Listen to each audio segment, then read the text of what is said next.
मेरे प्यारे बच्चों, क्लास 12 बुक सॉल्यूशन यानी विलयन ये चैप्टर आपका चल रहा है। हम जो आपको बता रहे हैं वो कॉन्सेंट्रेशन टर्म इंडिपेंडेंट टेम्परेचर, यानी जो कॉन्सेंट्रेशन टर्म होते हैं वो दो चीजों पर डिपेंड करते हैं। दो कंडीशन है, एक तो वह जो टेम्परेचर पर डिपेंडेंट हो और एक वह जो टेम्परेचर पर डिपेंड ना करते हो। इसीलिए फर्स्ट को हम टेम्परेचर इंडिपेंडेंट बोलते हैं और उसको टेम्परेचर डिपेंडेंट बोलते हैं।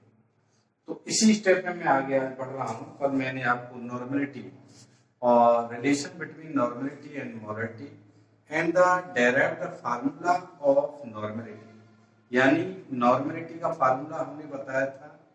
दूसरा, नॉर्मलिटी और मोलरिटी में क्या रिलेशन है इसके बारे में भी हमने डिस्कस की थी। इसके बाद आगे हम चलते हैं आज के टर्म में फॉर्मेलिटी, यानी कंसंट्रेशन डिपेंडेंट टेम्परेचर पर अगला स्टेप चलता है हमारा फॉर्मेलिटी। तो यहाँ हम डिस्कस करेंगे फॉर्मेलिटी। फॉर्मेलिटी को हिंदी में फॉर्मलता के नाम से जानते हैं। फॉर्मेलिटी जो होती है इसे हम कैपिटल एफ से करते हैं। तो मैं एक छोटी सी डेफिनेशन आपके लिए लिख रहा हूं। नंबर ऑफ 4 मोल, देखिए number of 4 mole, number of 4 mole of solute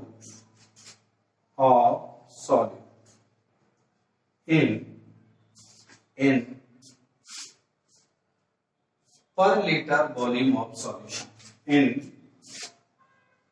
per liter volume of solution। ये मैंने आपके सामने डेफिनेशन नोट करा दी, डिफाइन कर दिया कि फॉर्मेलिटी क्या है। यानी यदि हम यहां पर केवल मोल का यूज करें तो यही डेफिनेशन मोलैरिटी की हो जाती है। कहने का आशय मैं इसको बोल रहा हूं कि number of moles of solute in per litre volume of solution is called molarity. यानी सॉल्यूट के मोल्स को यदि 1 लीटर सॉल्यूशन में डिसॉल्व किया जाए तो उनकी नंबरिंग क्या कहलाती है, आपकी मोलैरिटी कहलाती है। और 4 मोल्स को किया जाए तो यही कंडीशन फॉर्मेलिटी कहलाती है। बात समझ में आ गई? ये वर्ड होते हैं फॉर्मेलिटी एंड द मोलैरिटी, ये वर्ड है। तो आगे आप यहाँ समझ सकते हैं। मैं एक फार्मूला यहाँ बनाता हूँ। एफ, ये number of moles of solute को हम FN से करते हैं। Number of 4 moles of solute को FN एंड द पर लीटर ऑफ वॉल्यूम ये आपका V है। ये फार्मूला हमारा बन जाता है F is equal to FN upon VN। समझ में आ गया? और जो FN होता है यानी 4 मोल्स होता है उसको हम कैसे निकालते हैं FN को, यानी FN क्या है, 4 मोल्स ऑफ सॉल्यूट। ध्यान रखिए, यानी सॉल्यूट के जो 4 मोल हैं उनकी नंबरिंग को हम FN से प्रदर्शित करते हैं। और ये होता है FN निकालने का जो तरीका है मास अपॉन मोलर मास। इसे फॉर्मल मास कहते हैं। क्या बोलते हैं इसे? फॉर्मल मास। तो हमारे पास फार्मूला निकल के आ जाता है। इसकी वैल्यू को आप यहाँ रख दें तो F is equal to W upon FN into VL। ये फार्मूला हमारा फॉर्मेलिटी का निकल आता है। बात क्लियर हो गई? और यदि हम मोलरिटी वाला केस देखें तो मोलरिटी जो फार्मूला होता है मोलरिटी का W ही रहता है, लेकिन यहाँ आ जाता है M नॉट इंटू VL। इसका मतलब क्या है कि वेट है यहाँ पर, weight of solute upon molecular mass of solute and पर लीटर वॉल्यूम। ये फार्मूला मोलरिटी का। मोलरिटी को हम मोलरता के नाम से जानते हैं। This is formality. आप देख सकते हैं इसे। और यही केस में बराबर में यही लिख देता हूं N इक्वल टू, हमने अभी पिछले वीडियो में जो निकाला था वो W upon EM into VL था।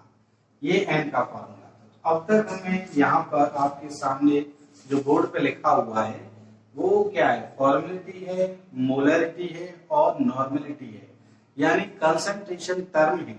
ये क्या है, कंसंट्रेशन टर्म है, वो भी किस कंडीशन में, देखिए आप, ये टोटल टेम्परेचर पर डिपेंड करते हैं, इसलिए हम इसे concentration term in temperature dependent के नाम से जानते हैं।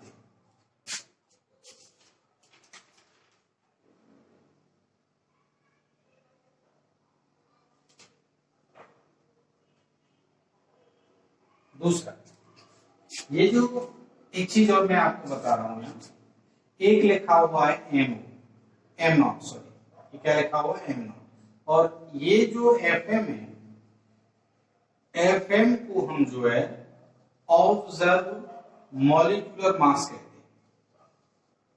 ध्यान रखना।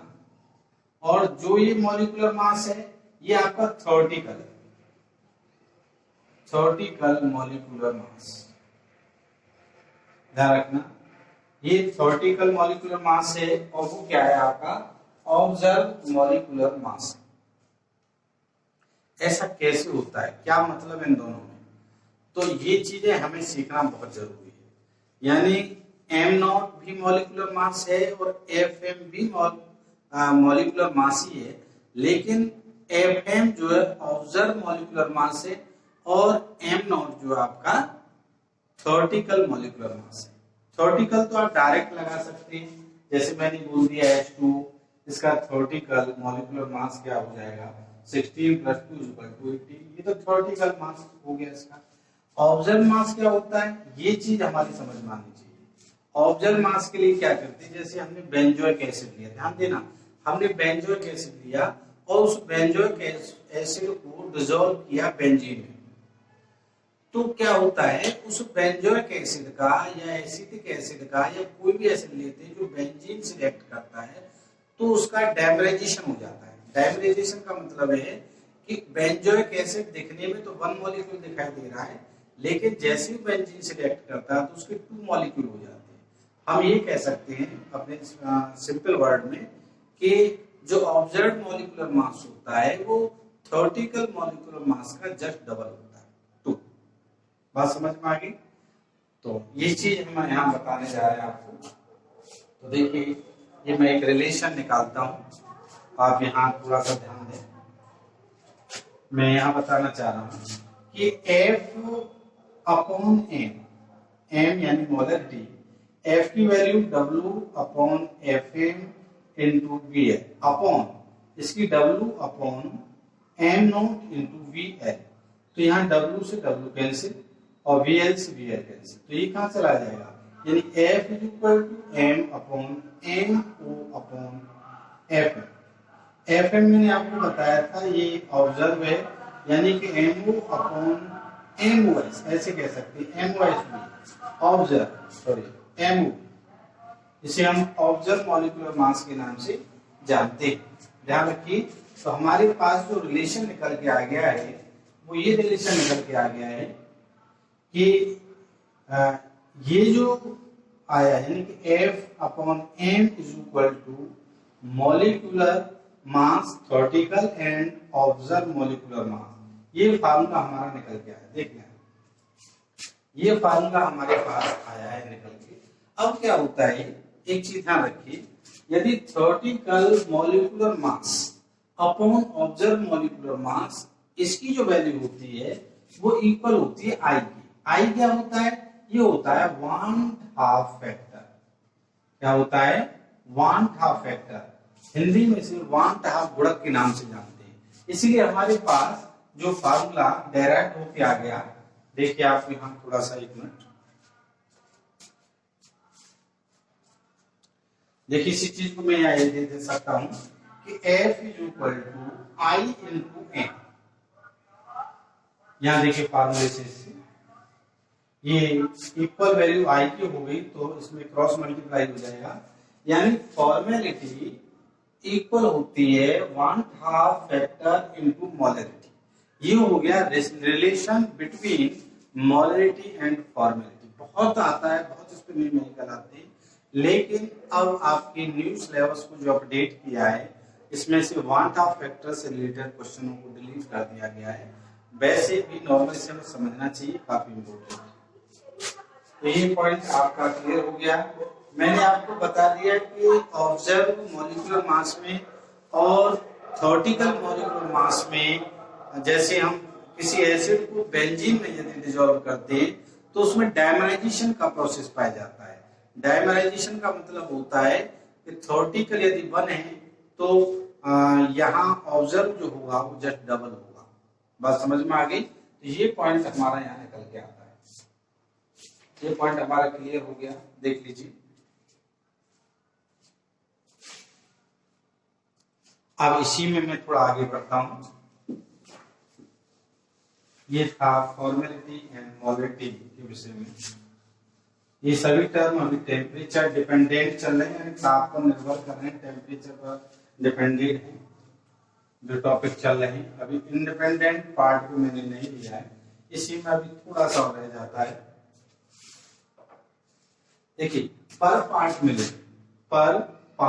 मिलियन यदि मैं V अपॉन V लेता हूं, ध्यान रखना, W अपॉन V, सॉरी क्या लेता हूं, W upon V, ppm W upon V, यानी कि W ऑफ सॉल्यूट, कह सकते हैं वेट ऑफ सॉल्यूट अपॉन, ये यहां ये प्रोसेस आ जाएगा volume of solution, volume of solution.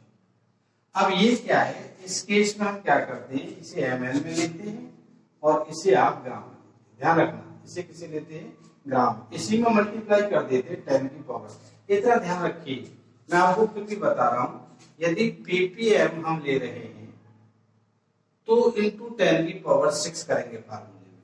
यदि यही मैं परसेंट लेता तो यहाँ इंटू 100 करते। बात समझ में आ गई?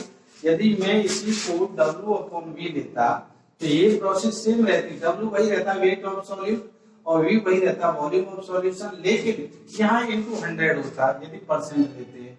ppm लेते हैं भाई, मिलियन आ रहा है, पर पार्ट मिलियन, इंटू 10 की पावर 6।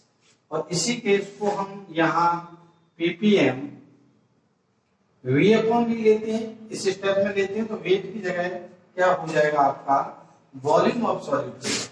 क्या हो जाएगा, वॉल्यूम ऑफ सॉल्यूट,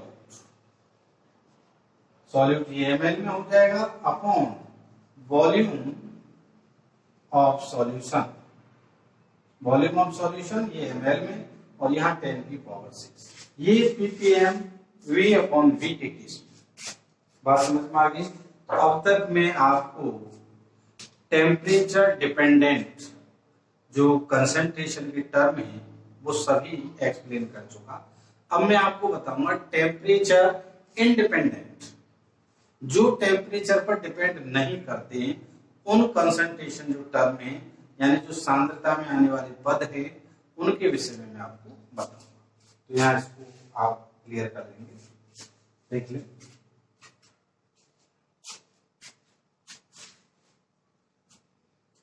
क्लियर हो गया? देखिए,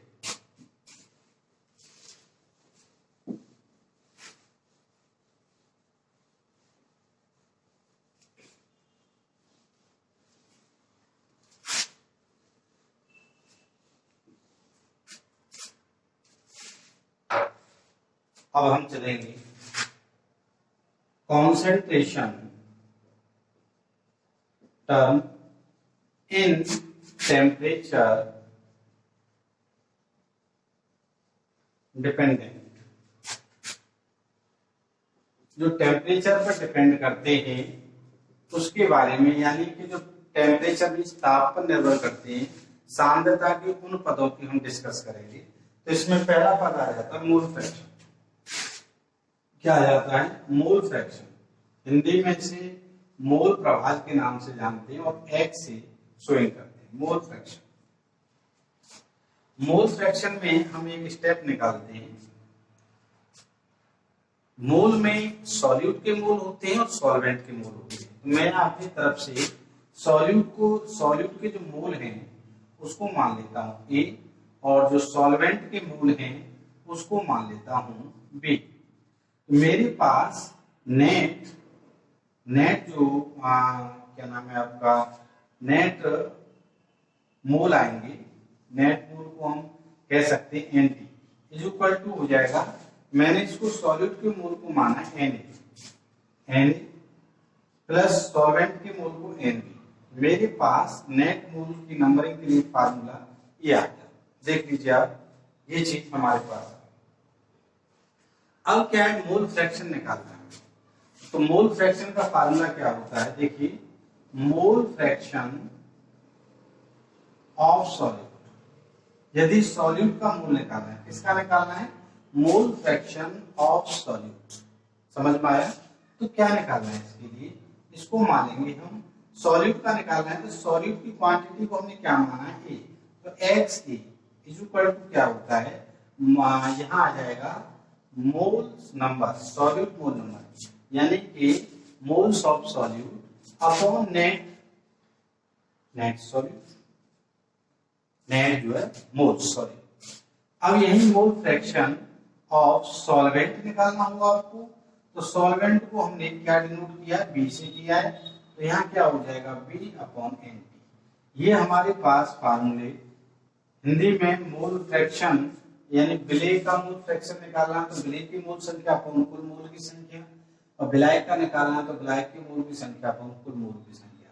इस तरह से हम कह सकते हैं कि यानी कि solute mole upon net mole and solvent mole upon net mole, ये आपका फार्मूला निकल गया है, ये मोल फ्रैक्शन से रिलेटेड है। अब यही मैं एक चीज निकालता हूं आपको, देखिए यहां निकल के आता है कि मोल फ्रैक्शन क्या होता है कि यदि हम सॉल्यूट का मोल निकालें, मोल फ्रैक्शन निकालें, और सॉल्वेंट का मोल फ्रैक्शन निकालें, और नेट जो मोल है, नेट मोल 1 कर दें, यानी कि ये नेट मोल इसके इक्वल निकल आता है। यहाँ एक फार्मूला अराइज होता है, solute mole fraction plus solvent mole fraction is equal to 1।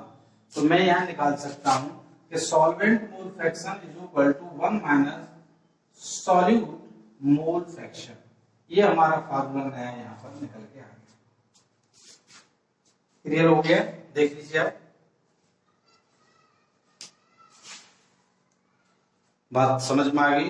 तो अब आगे के जो स्टेप हैं, यानी कि टेम्परेचर डिपेंडेंट और इसमें स्टेप आते हैं, उनको हम नेक्स्ट वीडियो में आपको लेकर आएंगे, यानी कि संबंधित और भी ढेर सारे फार्मूले और उस पर बेस्ड न्यूमेरिकल।